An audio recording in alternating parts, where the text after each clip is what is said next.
మెరుగుపరిచిండు, మెరుగైన విద్యను పేదవాళ్లకు చేర్చిండు. కాబట్టే ఢిల్లీలో కేజ్రీవాల్ 3 సార్లు ముఖ్యమంత్రిగా గెలిచిండు. మరి ఇప్పుడు నేను అడుగుతున్న మిత్రులారా, మళ్ళోసారి నన్ను ఇక్కడ చూడాలంటే మీరు పని చేయాలి. మళ్ళోసారి ఈ తెలంగాణ రాష్ట్రంలో ప్రజాప్రభుత్వం ఉండాలి. మళ్ళీ తెలంగాణ దొరల గడిలలో బందీ కాకూడదు. పేద ప్రజలకు విముక్తి జరగాలి. పేదలు అనుకున్న లక్ష్యం చేరాలి.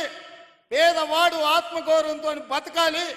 ఈ తెలంగాణ నిర్బంధాల మధ్య కొనసాగకూడదు. ఈ తెలంగాణ నిర్బంధ సంఖ్యలు తెగాలి అనంటే మీరు పేదలకు చదువు చెప్పాలి.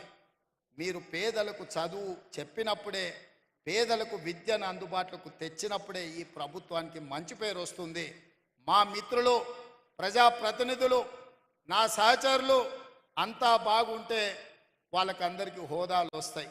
కానీ వాళ్ళందరికీ హోదాలు రావాలంటే అంతా బాగా మీరే చూడాలి. నా బాధ్యత మీదే. మీరే మా ప్రభుత్వానికి బ్రాండ్ అంబాసిడర్లు. మా ప్రభుత్వం సంపూర్ణంగా మిమ్మల్ని విశ్వసిస్తుంది. ఈ ప్రభుత్వం మొన్న నిలబడ్డదన్నా, రేపు మళ్ళీ గెలవాలన్నా ఈ ఉపాధ్యాయుల సహకారం ఉండాలి. పేదలకు విద్యను నేర్పండి. పేదలను బడి బయట పిల్లల్ని బడికి తీసుకురండి.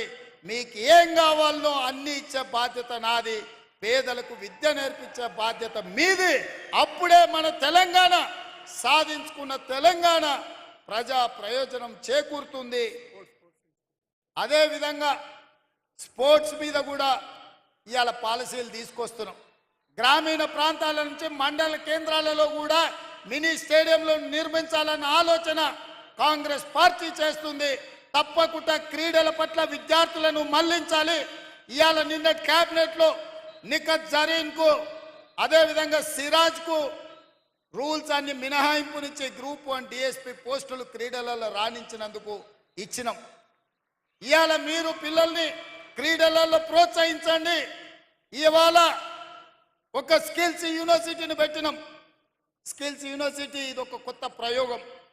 సర్టిఫికెట్లు తీసుకొని ఇంజనీరింగ్లుగా బయటకు వస్తారు, కానీ సాంకేతిక నైపుణ్యం ఉండడం లేదు. సాంకేతిక నైపుణ్యం లేనప్పుడు ఇంజనీర్ కంటే మేస్త్రే మేలని మనం అనుకుంటున్నాం. మీరందరూ కూడా ఇండ్లు కట్టుకుంటున్నారు. నాకు తెలిసి ఏ టీచర్ అయినా ఉద్యోగం వచ్చిన తర్వాత మొదట చేసే పని పెళ్లి చేసుకుంటారు. పెళ్లి చేసుకున్న తర్వాత కూడబెట్టి ఇల్లు కట్టుకుంటారు. టీచర్లు ఒక క్రమశిక్షణతోటి మొదట ఉద్యోగం కోసం కష్టపడతారు. ఉద్యోగం వచ్చిన తర్వాత జీవితంలో స్థిరపడాలి అని పెళ్లి చేసుకుంటున్నారు. పెళ్ళి అయిన తర్వాత భద్రత ఉండాలని ఇల్లు కట్టుకుంటున్నారు. మీరు ఇల్లు కట్టుకునేటప్పుడు చూసి ఉంటారు, ఇంజనీర్ల కంటే మేస్త్రీలే మెరుగ్గా కనిపిస్తున్నారు. వాళ్ళు ఇంజనీరింగ్ సర్టిఫికెట్ పట్టా పొందుతున్నారు, కానీ సాంకేతిక నైపుణ్యం ఉండడం లేదు. అందుకే ఆలోచన చేసి తెలంగాణలో 65 ఐటీఐలు ఉన్నాయి. ఈ 65 ఐటీఐలలో 30-40 సంవత్సరాల క్రితం ఇండస్ట్రియల్ ట్రైనింగ్ ఇన్స్టిట్యూట్గా మారి వాళ్ళకి ప్లంబర్ గానో, ఎలక్ట్రీషియన్ గానో, మెకానిక్ గానో రకరకాల ట్రైనింగ్లు 30-40 సంవత్సరాల క్రితం తయారు చేసిన సిలబస్ వాళ్ళకి నేర్పుతున్నారు. చదువుకున్న చదువుకు బయటకు వస్తే సంబంధం లేకుండా పోయింది. నేర్చింది ఒకటైతే అవసరం ఇంకొకటి. అందుకే ఆలోచన చేసి ముఖ్యమంత్రి అయిన తర్వాత రాష్ట్రంలో ఉన్న 65 ఐటీఐలను అన్నిటిని పరిశీలించి ఇవి ఏమాత్రం ఉపయోగం లేదు అని టాటా కంపెనీతో మాట్లాడి 2400 కోట్ల రూపాయలతోటి అందులో 86% అంటే దాదాపుగా 2100 కోట్లు టాటా సంస్థ కేటాయించింది.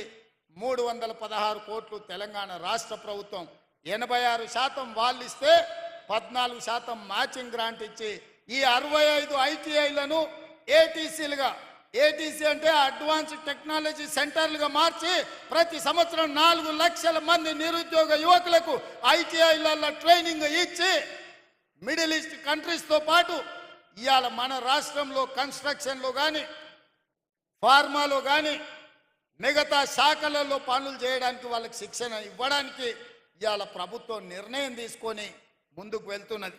ఇదే కాదు, ఒకప్పుడు కాకతీయ ఉస్మానియా యూనివర్సిటీలతో పాటు ఆనాడు కాంగ్రెస్ పార్టీ మహబూబ్ నగర్లో, నల్గొండలో, కరీంనగర్లో, నిజామాబాద్లో Palamuru university, Satavahana university, Mahatma Gandhi university ఇవాళ చాలా యూనివర్సిటీలను నెలకొల్పింది.